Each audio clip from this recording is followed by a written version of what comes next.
Hello my freaky darlings! It's been a while, so I thought I'd better make another video. I was watching YouTube the other night and I chanced across Mama Bat's tag community video where she discussed being an Elder Goth, or her experiences of being an Elder Goth in society. And I also linked through to Wyldwich's Ramblings channel as well, and I'll put their links down below so you can check them out as well. So I thought I would take this opportunity to share my own experiences as, I guess, an Elder Goth, if that's the correct term. I'm 43 in about 2 weeks, so I am older. I have been in and out of the goth scene most of my adult life. I got into it when I was about 19, and there were different stages where I've always felt sort of dark and goth on the inside, but I didn't always express it on the outside.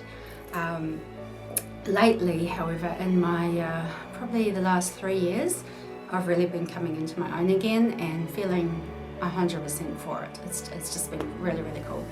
Okay, so when I first got into goth, I was unemployed and I'd get stoned a lot and I'd drink a lot and yeah, I was just mucking around, doing stupid stuff.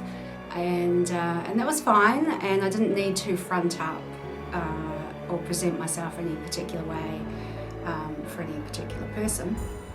So I just did my thing, and it was kind of fun, and it was groovy, and I was expressing myself, and yeah, I was kind of going down a bit of a crazy spiral there for a while, but eventually I got into a work placement position where I had landed a job quite unexpectedly in a souvenir store in the travel industry up in Christchurch in New Zealand, and we had to wear a certain style of attire at work for presenting to the tourists, because you were like representing New Zealand, so you had to have a certain look about you, which included a lot of restrictions.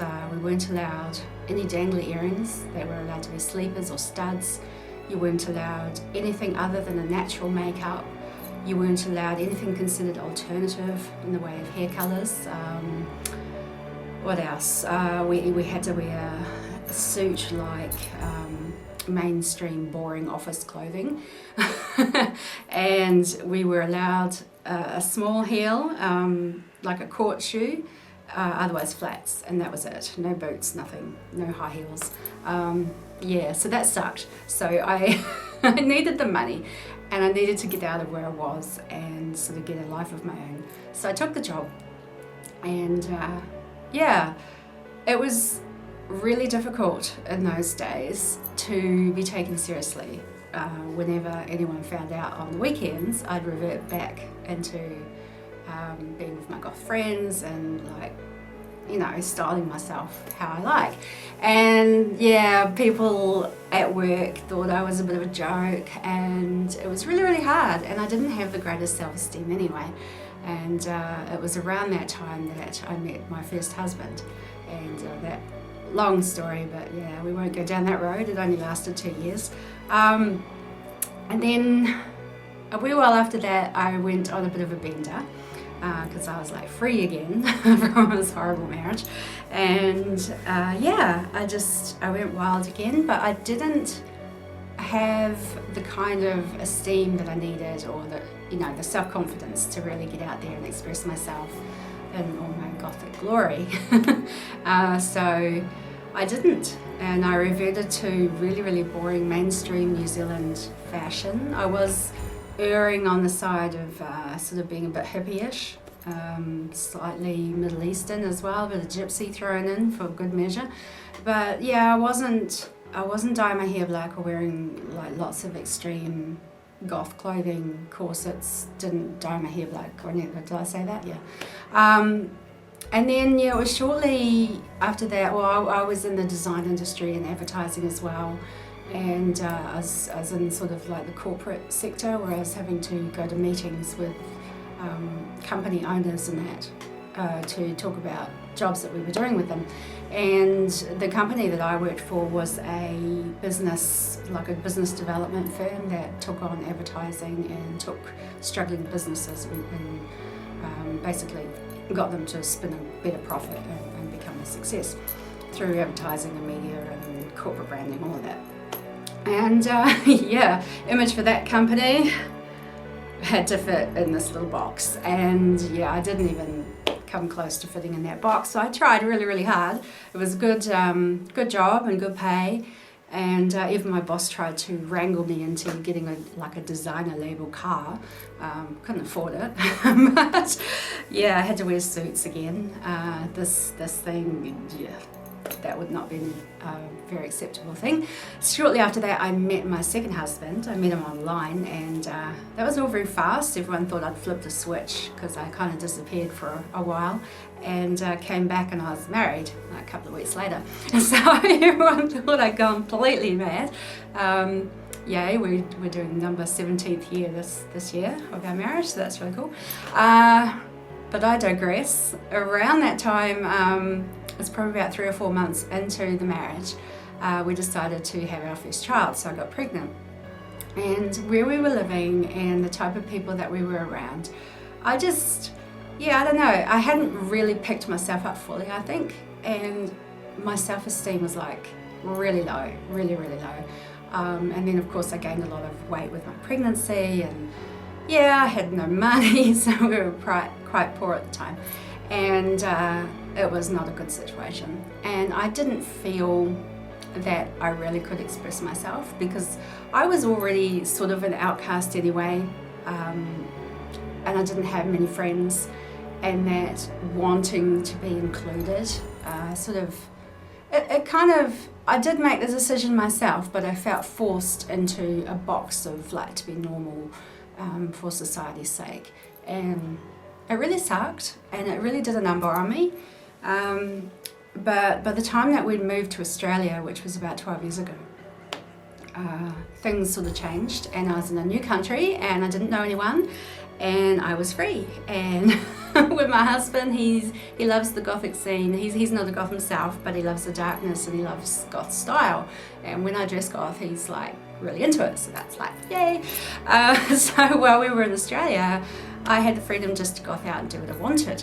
However, I did have young children in kindergarten and preschool, and the other mums really treated me like a leper. Even though I wasn't fully gothing all the time in front of the other mums, I'd still wear black all the time. Wasn't always lace and Victorian corsets and platforms and things, but it was always black. And that sort of turned me into a pariah almost. Like the other mums, they didn't really sit with me, they didn't really talk with me, they always looked at me sort of sideways and treated me sort of like I was shifty or something, so it was kind of difficult. And I did, I was part of the goth community over there. I'd go to meetups, I'd go to the clubs, I had a few goth friends. But I wasn't really entrenched in the scene, and I still didn't feel confident enough to goth out on the outside fully when I was around other mums with young children. In the end, we ended up homeschooling our kids, which was really, really great, and I found that a lot of the homeschool families were more accepting of alternative types.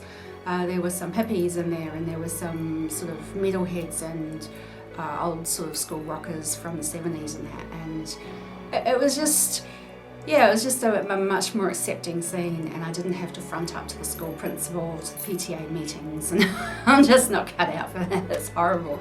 So anyway, long story short, for a few years I was in and out because of esteem, and then once we moved back to New Zealand, I thought, screw it. By the time I turned 40, I decided I was too old and long in the tooth to worry about what people think of me, which I should have learned way before, but I didn't. So basically I came out of my shell. Even though I was doing it privately in my own time and at home, and occasionally, I'd go out with other goth people, I wasn't doing it online where my parents, my family, my brothers and sisters and other friends that I had that were more mainstream would see. But now, yeah, loving it, living it up. And my advice to anyone that's new to the scene or is experiencing that same feeling of not being included because of the way you dress, I would like to tell my former self back then to just, I don't know, grow a pair and go for it, because even though you will be excluded for the way that you look by some people, those people aren't who you really want as your companions anyway. And I've found that the people that accept me for all of this and they can see that it is me, and I really, I don't know, I just feel so much more whole and so much more authentic when I'm dressed in goth than I do any other time. Those people that respect that, understand that, and can still love me for it, those are the people that I want in my life. And I think that's really the only thing I have to say to anyone younger is think about who you want in your life. Are they going to accept you no matter what and be there when the crap hits the fan, or if you paint your face purple, for God's sake, who cares? Are they still going to love you for it? Because you're authentic, you're being you, and you are happy. And that's all what it comes down to. I will link to Wyldwich's ramblings and Mama Bat down in the comments or description place. And if you want to also jump in on this conversation about being an Elder Goth, I think is the term. I think it's like over 25, I think Mama Bat said. Then yeah, feel free, make a video and let me know, and I'll be sure to watch it, and it'd be great to hear from you. Okay, so I'll catch you next time, and remember to always have fun, always be yourself, be authentic as I have mentioned, and have fun in the shadows. See ya.